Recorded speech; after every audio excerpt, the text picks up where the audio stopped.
I remember watching the Jetsons when I was a kid. The promise of pushing a button and letting machines do the work was the future cartoons promised me. It was a young child's vision of the future, but that vision isn't that far from reality. Today, we are going to dig into robotic process automation. So buckle in. Here come the robots.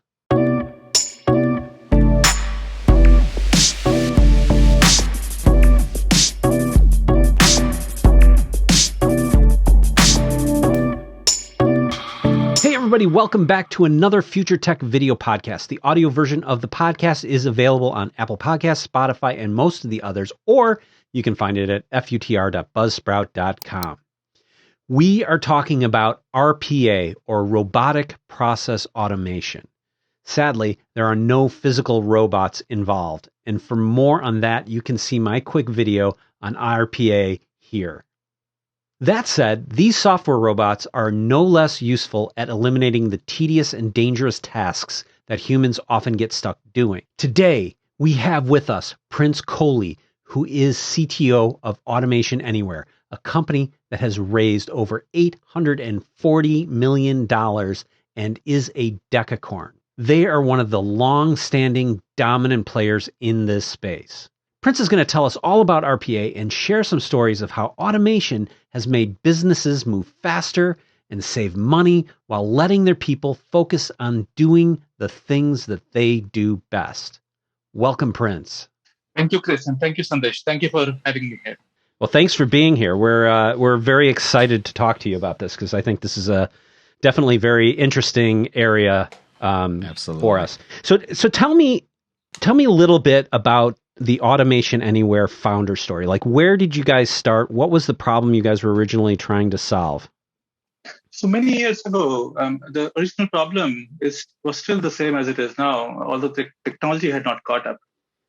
The problem was that about the future of work then and the future of work now. Why do people sometimes just hate their work, right? They go to work and they do many of these things that you often wish, even before robots were invented, man, I wish there was something that would do this for me, right? It can be at best repetitive, and boring, but at worst, it's just mind numbing, right? Yeah. It is, it's often we all have days. We go there and say, man, I'm not here. This is not what a man or a woman or a person should be working on. So you start from there and you say, how do I get creativity back into my job? Right? What is it that I like to do as opposed to what is it that I wish a machine could do? Or at that point, most people don't think of software, but they really wish software could do, right? Computers could do. So that was the original vision. And then over time, it has become bigger and larger, and technology has caught up, AI has caught up, machine learning has allowed us to consume other applications, other objects, the devices, and be able to control them, listen to them, or talk to them. And that, I think, is where RPA is today. I don't think a lot of people really understand what RPA is, right? You hear robotic process automation, and I made a joke about you envision these big robots storming through here. But I mean, it's software that's doing a lot of really complicated tasks. Can you just tell us about what it's all about? I will try. I'm one of those people, I find that RPA, and maybe I should not say this out loud, RPA is probably misnamed, right? We don't have a murder of robots. I did listen to your video. We don't have a murder of robots. We don't have a wisdom of robots. We don't really have hardware robots, but we are able to talk to anything and everything. And why do people use it? And what is RPA? And RPA is a way to, in a well-written RPA platform, it is a way to be able to understand what a person does repetitively, to extract the information, to understand the intent behind the action, and then to be able to ideally create the software that emulates that action in response to the triggers that the person used. Let me give you a real-world example. A very common work role is that of an person who handles invoices. Now, that person, a lot of their time is spent taking some invoices in whatever form they may be, reading through them, then figuring out what what is the asset ID, who ordered something, then going and checking in systems, was it delivered? Was it delivered, defect-free, on time? Who signed up for it? And if all these things are there, then you issue a check, right? And I'm simplifying the process, but you get the idea, right? That is the process. It's a common process. It's, as you can imagine, a very common process. Now, 80% of the time or 90% of the time, it's a pretty kind of event-free process, right? You see it, you look at it, and nothing exciting happens. But still, people are doing it, right? And people are going to office and they're spending hours and hours just doing this, right? And RPA, what can RPA do? RPA can, again, a well-written RPA, a set of programs, what they do is they will read whether it's an attachment or paper. They will read through this. They understand the invoice. And the invoice can be in any form because invoices don't have a standard form. They understand the structure. They look at the asset ID. They figure it out. They can be trained. Then they will look at the system where assets are stored. They can see whether the asset was delivered. They can see when it was delivered, who it was signed off by. If necessary, they can reach out to that person automatically and get their yes or no about, yes, we did sign for this, right? They can also calculate the discount rate on that. For example, if it was delivered a week late, then there is a 5% discount, for example. They can do that and they can automatically issue a check or, or approve a P or whatever it may be. Now, if software does all this, then the person who was doing this earlier, suddenly they have time to make the process better, right? They can actually work with other people. They can use their creative juices. They can talk to their vendors, make a better product, everything else. Because all this is being done 24 hours a day, faster and better and error-free way. When a person who was doing this is, going out of his mind doing this, really, if you think about it. So that is one example. There are many such others. There are probably infinite such others. Think of, the vaccine tracking or vaccine appointment handling, right? Another such example. So there are so many in every industry you can think of. That really is RPA. Yeah. Well, so tell me, I mean, like how do people create these RPA instances? I mean, is it sort of a low code, no code kind of thing? Is it observing and recording actions and then adding intelligence to that? How does that all work out? So the answer is yes, and yes. You almost have no other choice, right? Yeah. Because most of the users of RPA are not computer science programmers, developers, nor are they supposed to be. So you have to allow for, of course, allow for developers who know what they're doing and they want to use an intelligent automation platform and automate something. But more importantly, you have to allow for people who are going to simply do what they do and allow the platform to observe and then either within the user context or across the context of a cohort of users who do similar stuff all the time, pick out the patterns, the long-running stable patterns, and then create a bot out of it automatically. Because people are not programmers, nor are they meant to be programmers. Not everyone should be a programmer. I mean, really, that would be silly. So you want, again, the platform to be able to understand and emulate and write the software. And then the final thing is, what is the low-code, no-code initiative, is to allow people to easily describe the work they do using flowcharts or using kind of if-then-else statements in a very simple, visual, descriptive way. And that, again, allows them to graph their work and what they do and attach it to other apps and other people's work as well. So that's usually how RPA bots get created. Mm-hmm. So tell me about some of the intelligence behind this. How does that fit in? It's a great question because while we tend to not scare people by saying AI, because most people don't buy AI because it is AI, nor should they, right? AI is a means to an end. It really is not a final product. But for a few moments, consider the world we live in, right? Just to understand. I mean, I'm talking to you, but to be able to see where you are on the screen, I have to find you, right? To pick up a pencil, I have to find the pencil. To write something, I have to understand paper. I have to understand this. In small things that we consider small things, there's always intelligence involved. There is some amount of understanding what needs to be done. How do you do it? How do you observe the world and make sense of it? There's always intelligence involved. So for a software platform like ours to be able to operate at a person's desktop or laptop or in a backend server and to be able to see around it what apps are available and see how a human either cuts and pastes data from one app and goes to the other. It goes from Salesforce to Workday to Oracle to Excel or email, right? Whatever apps there may be or custom apps. To take data from one place, put it somewhere else, to do some analysis of the data, to do some math on the data, to some other way to munch the data, to observe someone doing it, right? Just requires AI because things that are easy for humans are not easy for computers. So AI comes in and starts looking at that multiple times as you do it. So that is a way for you to understand the world. That is number one.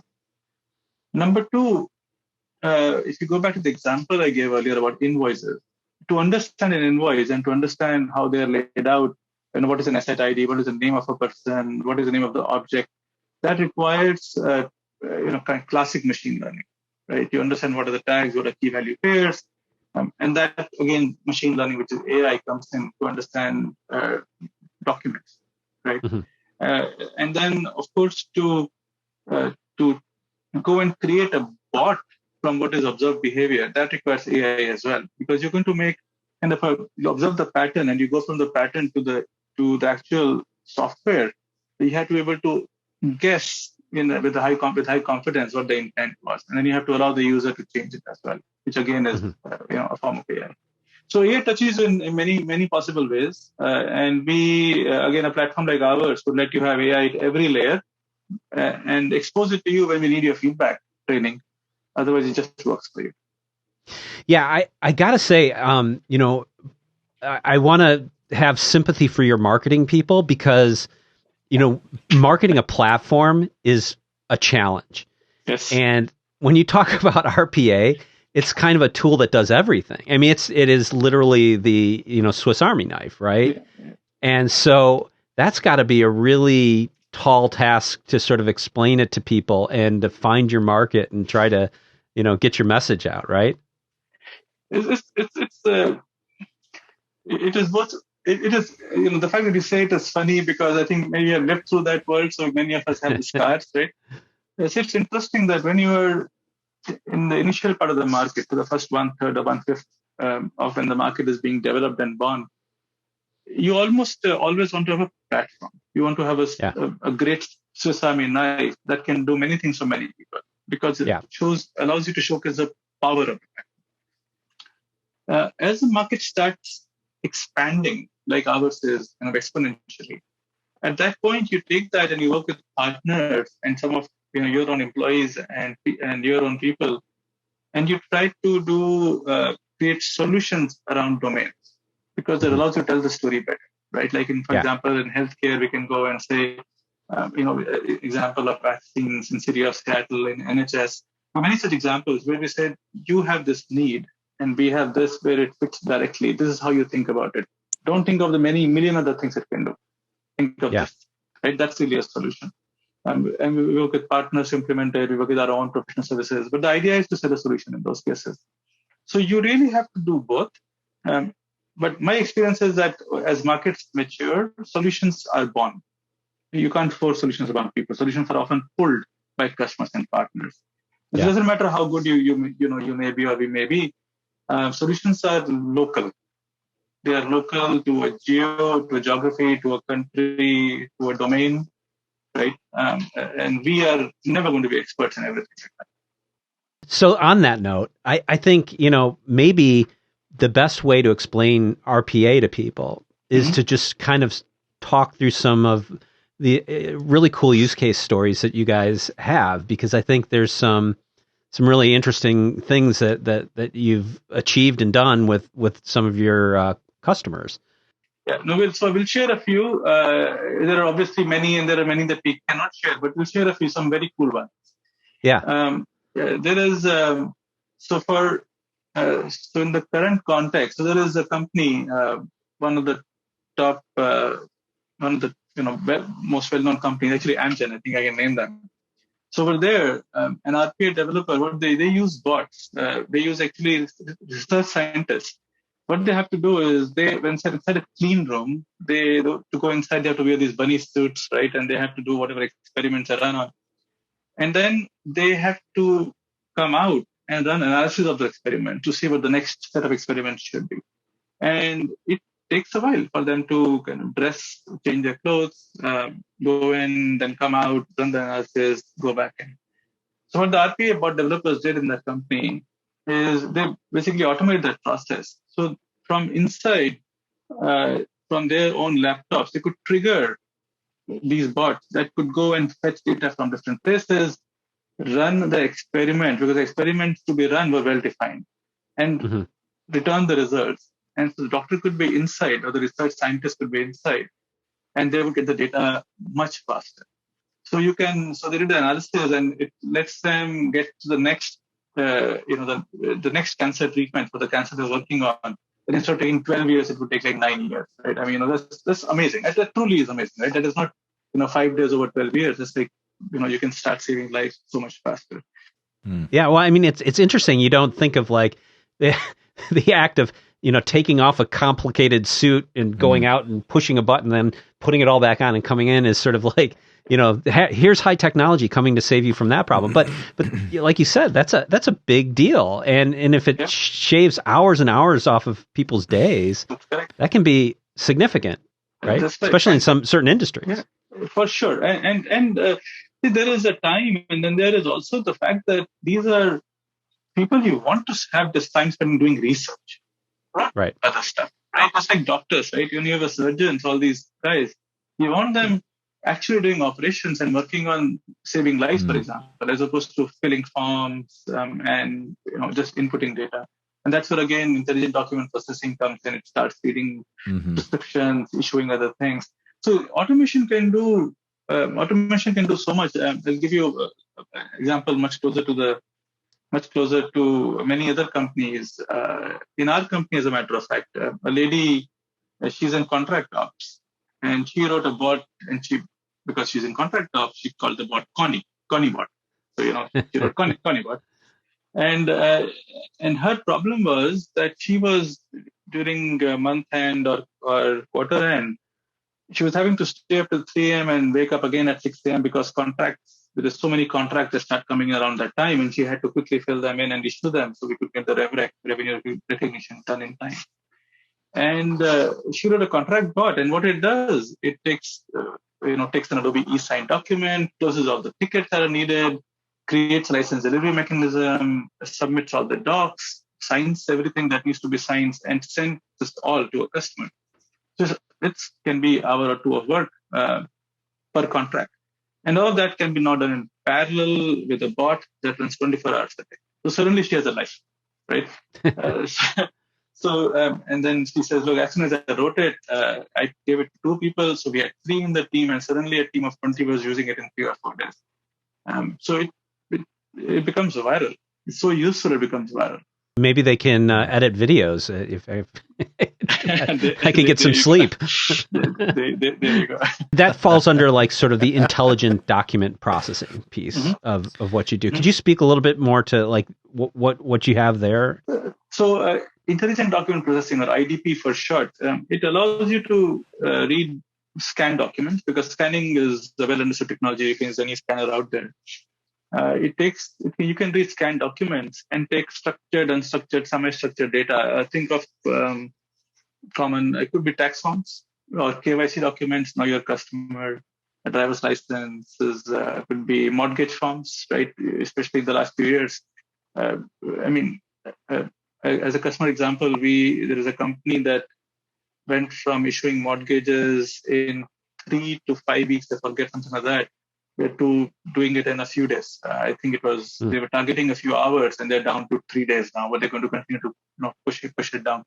Because a lot of the work over there is taking a document, extracting it, sorting it, putting it in different places, understanding what the document says, and based on what the document says, doing other. Do I need a credit check for this? Do I need to do a second order check on this person? What does this document tell me that I did not know earlier? All these allows maybe a later human to make a good decision about a mortgage, right? Or you can go into banking and do anti-money laundering, which is a very common use case for us. Mm. Anti-money laundering is essentially looking at huge amounts of data, correct, and then acting on it. So going to IDP, then a lot of processes in any company start, end, or involve paper at some point. That's just the nature of Right. This has always been the nature of these things. Anytime you are touching the written word, and it could be even in an email. An email, if it is coming to you and it says something and you have to understand it, you need some sort of processing of the written word, which is document processing. It is often used for the scanned word as opposed to the written word, because the written word you can use ML techniques, machine learning techniques as well. So IDP becomes a key part of every process out there. Our claim to fame, and I've said this on stage, we really want to take paper out from enterprises completely. 80% in the next 3 years, and hopefully 100% in the next 5 years. There is no need for paper. It's just a waste of resources. It's a waste of space, waste of printers, waste of ink. Man, you're talking about the paperless office, and that's a pretty bold claim, because we've been talking about that one for like 20 years now, right? I know, isn't it? We're talking about automation for 20, 30 years too, right? And I think we are getting there now. Yeah, I'm like I said, that George Jetson button, just push it and go. And I gotta say, anti-money laundering is not a use case I would have thought of, but that's a really interesting one, right? A cool use of the technology. And I think the other thing too that is central to this is it's not only that these bots can process data fast, but they don't make mistakes that humans make either, too. Like, especially when they're really monotonous tasks, people's attention drifts. I got to imagine, that's a huge advantage too here, right? That is correct. And look at, I'm trying to think of examples from our customers. Imagine a person in a contact center, right? They're getting hundreds of calls, or 50 calls a day, and it's the same set of documents you have to look at for each one of them. I mean, same set of screens. They have to look at each one of them. After a while, their eyes have to glaze over. Right? It doesn't matter. It does not matter how much coffee, right, or stimulants you take. You're going to be getting, after a while, 2 hours, 3 hours. I think you're done. So having a bot that helps you pull in the forms that are needed when a call comes in, fill in the forms, pull data, or automatically run kind of an escalation mechanism that says your supervisor needs to see this. It allows you to make less mistakes. And therefore, in the end, it makes your end customer happy, but your employees happy as well. Their quality of life improves. It will run without errors. You'll be able to track it, audit it, because it is software in the end. It logs everything. It can log everything it does. You can improve it, meaning you can add more things to it. And like people, it will learn over time. And the more people teach it, the better it will get.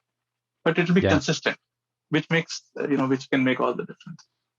Yeah, well, and it never sleeps. That's the other nice piece of it. It never sleeps. It doesn't need to sleep. Yes. When we were talking before, there was a really interesting story about the employee of the month. I wonder if you could maybe talk to that one a little bit. You talked about not sleeping. So this is about Walgreens. Walgreens had during quarter close, they would have their entire team over there working through the night, like last many days of the quarter, last many nights of the quarter. And so they finally decided to write the bots to handle quarter closing, and they suddenly could go home. I mean, imagine they could go home at night, and after this became a pattern that they started going home at night at the end of the quarter. They have this, I forget whether it is a monthly or quarterly competition of employee of the month. It must be monthly employee of the month. And they named the bot employee of the month. This is the best. This is the best employee. This is the friendliest employee. It has improved their lives the best. So they made her employee of the month. Did the bot get a special parking space too with that? I'm sure it did. I'm sure they probably gave it a faster CPU, more memory. Give it some music, I think. There's another one. I remember in one of our conferences, Imagine conferences, a woman told us that her daughter, I don't know, 5 or 6 year old daughter, she thanked that lady. She thanked her. She thanked our employee. She think, by the way, thank you. Thank you for writing this automation for my mom, because now I can see her. Earlier she used to come home so late I could never see her. Right. Well, it's funny because one of the things about Silicon Valley companies is that they're always, here's how we're changing the world and making everybody's lives better. I mean, that's it's sometimes it's sort of the little things that make people's lives better. Shaving a few hours off of somebody's day so they can get home and see their kids. There's a lot of value to that, right? I have grown up in many different companies. I have done many things in operating systems, applications, cloud, telcos, AI, big data, you name it. But one of the things I like about this company, and one of the primary reasons I joined this company, also was because it brings it all together. So we don't sell you a piece of technology; we sell you an iPhone, right? It does things for you. You don't have to worry about all the things that are inside it, but it makes your life easier every day, and new things come in, they make your life easier again. You you can take a leap like that and say, what is it that is most important to me? The quality of life in whatever form. And we truly believe in that. I mean, if you talk to our employees, they truly believe in that. If the future of work is this, work will change completely. And this is a limitless market from that perspective. Yeah. So Prince, all the stuff you're talking about is super cool, but it's also a little scary, right? So what would you say to the people who don't have the intelligence that you and I have? What would you say to those people? what Sandesh is getting very bold right now. he's lumping himself into your crowd. No. I have to thank him as well. You scratch my back as no, but like in all seriousness, I think for the non-technical folks, right? And we are taking over an making a task and making it automated. That might scare some people, right? And so I know you've said that then they could then use their skills to something else. But like, what would you say to somebody that listens to some of this and says, "Oh my God, my job is gone"? Like what do I do? The aim of technology or anything that anyone invents, really, there has to be a reason that it helps humanity. There should be a way to help humanity. I mean, we are we do many things very well, but we also are dumb about something, right? As humanity, right? I mean, we all read the news. We see some of these very, very stupid things people do. There must be a way for everyone to contribute to make things better in whatever form they can, right? Now, let me ask you, maybe you, not Sandesh, but our audience. Do we really believe that when we send my view, and it's my personal view, right? When you send an oil natural gas platform, a person, in a storm out there to check a dial, right, and say, okay, if the dial is here, then you have to press this button. The dial is here to press that button. They go there and they come back. Is that really useful? Is that what the person should be doing? They have a family, right? They have someone waiting. Is that what the person should be doing? Ideally, that person is somewhere else operating a software, or a robot that goes and uses, where the person makes a decision and the robot goes out and does these things, right? You go into a mine and there is methane, there is other things that are dangerous in a mine. We want to send machines out and let the people make the decisions outside. They should not be at risk, right? If you look at, last year, one of the reasons that people were buying, suddenly a new use case came up for EDD in California. You are giving unemployment checks to people. And as you know, the need for that was through the roof, right? No one had ever planned for that much unemployment.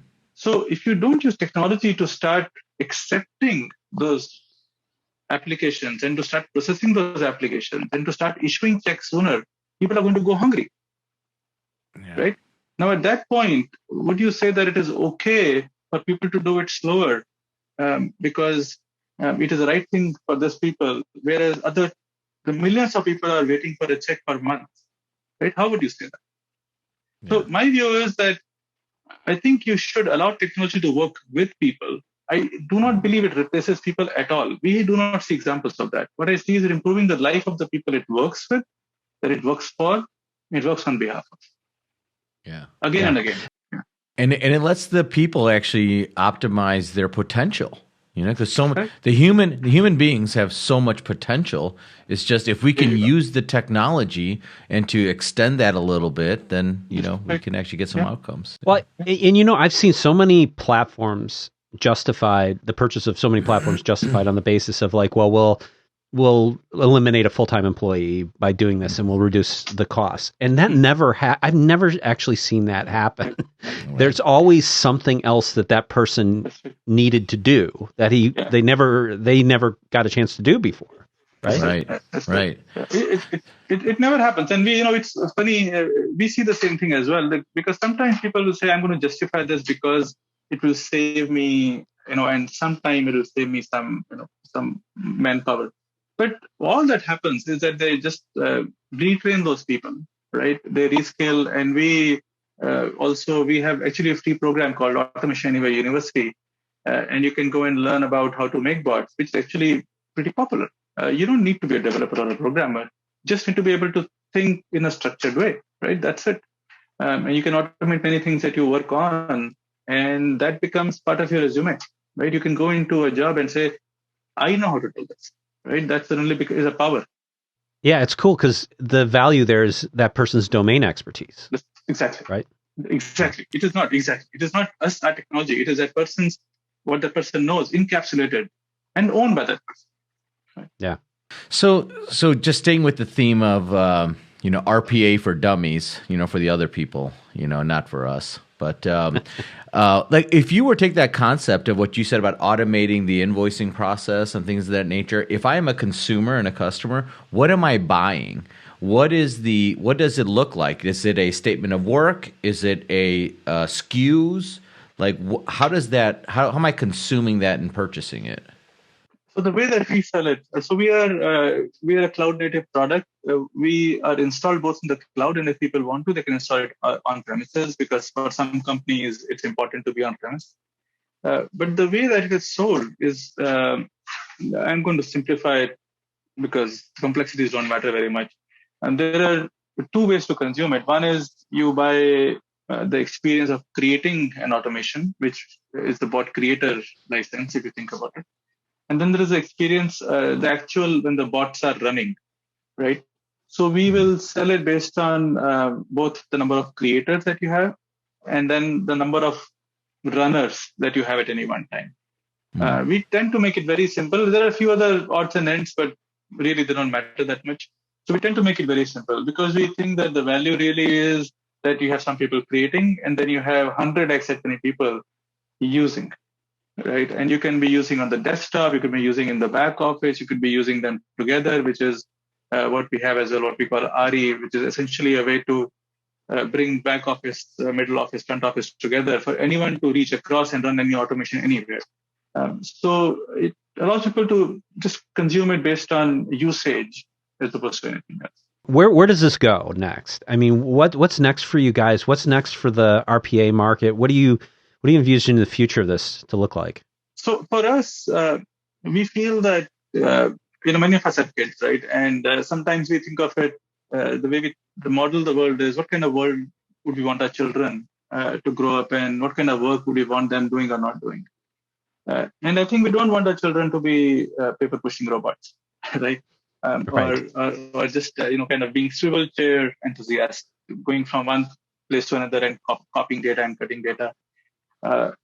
And we want them to use their creative tendencies, their human empathy, the ability to work with people, right? That is really what is most important. And as Sandesh was saying, I think the potential in people has to come forth and bloom. That we can't kill it with repetitive, mundane tasks. We really want automation to be so readily available to people that Star Trek, right? Like the captain says, computer start the engines, computer plot a course.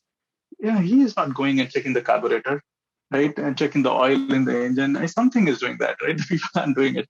So it is not about being the captain. It is the ability for software to do what operate, run, measure, do many things that people don't need to do once done once, right? So then you can use your intelligence that you have been granted and to good purposes. Whatever it is that you want to go out work in a hospital, great. I mean, why not?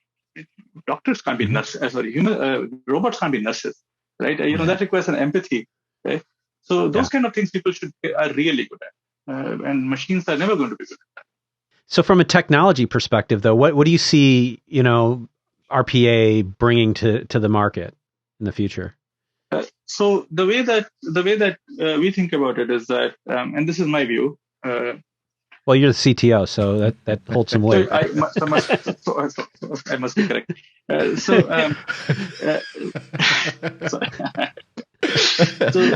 In my view at least, at some point we have been able to create a platform that allows people to discover what their company is. Right. So how do you define a company? A company in the end is made up, there are people and then there are processes. The processes are essentially the things that company does, and they're the company's IP, because a company does something better than other companies, right? Either they do something unique or they do it better than someone else. That's a company's IP in the process space, not the people space. So if you were to describe a company, then you can enumerate the set of processes and have them run at the right time and interoperate. You really have a company in a box, right? And when you get something out completely working, you have company in a box. So to me, what will happen eventually is that you could write a company with software. You could say, I'm going to take this, and this is how I'll have the company. And then I will add this on top more because I know how to do this better. And over time, I'll also do this with software. That's my software, right? The customer software, that is. And that is a unique value, right? But many of the other parts of the company, you'll be able to just take a menu and then write everything and kind of create everything with that. I mean, remember HR, right? 25 years ago, HR was not really technology driven. Now you can do many HR processes. You have HR partners, but the processes are done in software, right? Mm-hmm. Imagine the entire company, finance, HR, many parts of ops, many parts of not just finance ops, but other ops as well, will be done in software. So that is my vision. Process orchestration, process intelligence, process understanding, analytics, a company in a box. Yeah, man. Wow. It's funny. Before you said that, I wrote company in a box. Because when you're saying that, I'm like, wow, that is really just, like sort of company in a box. Which is a pretty cool idea, like, and if you think about the opportunity that brings to so many people, and one of the things is that technology and the economy is not evenly distributed around the world, and for people in certain markets to be able to take advantage of these things and build a business that could bring, a big change to their region or their area or their lives, or their lives. It's a great point, right? Opportunity is not equally distributed. Intelligence is.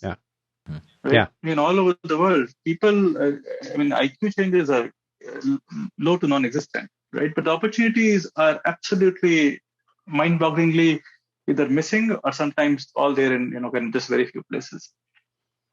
Allowing technology to bridge that gap, allowing opportunity to become much more evenly distributed, makes life and the world better for everyone. Today's haves and today's have-nots both will gain when everyone has. Right. And I think that makes people's life better. And I think most people see it. I hope they see it. At least that's the way I see it. It really will, because many of the stresses in a society are born because people don't have things, right? And other people do. And it is not about taking from someone. It is about giving to more, right? And there is a very important difference. Yeah. Well, and you've got Google Cloud up there.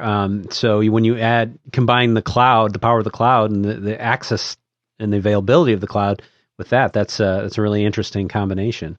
That's right. And global, right? And it doesn't matter where you are. You can be in Kazakhstan, you could be in of course, in Australia, India, US, Canada. Doesn't matter. You have the power of the cloud, you have the power of the software, and then you have your mind, you have your brain, right? And that's Yeah. always there. And then you build what you like, and then you can create a company. A person living in a small hut in a small village can create that company in a box, right? Yeah, that's a really cool vision. I like that. I like that a lot. I didn't realize we were going to wax deeply philosophical on this podcast, but that's a great place to go.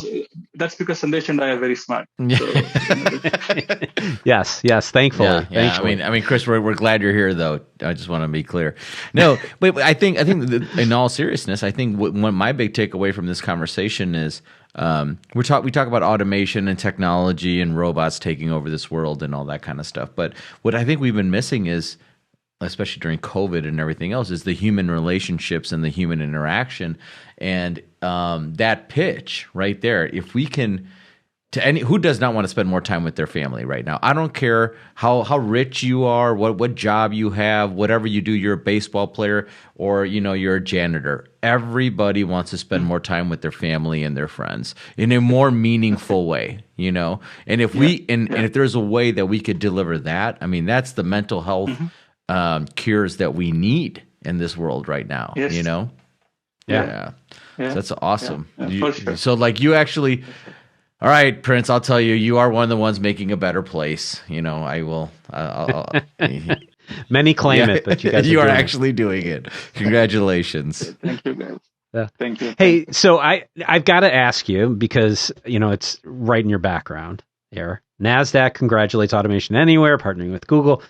So what's going on that front? You got the NASDAQ back there. And this is where we get into trouble about stuff. But is there anything you can share with us what the future looks like for you guys on that front? So as is widely known, we are a well-funded company. We have enough money in the bank. We make enough money. So for us, often when people go public, when companies go public, it is a funding event, really. I mean, at least a healthy way to look at it, my view, is that it is a funding event, right? And for us also, we look at it that way. It is not by any means kind of the end goal, right? It is a milestone that allows you to expand because you get money from the public markets. And along with that, you get really great investors, good scrutiny. It makes a healthier company, right? Mm-hmm. So for us also,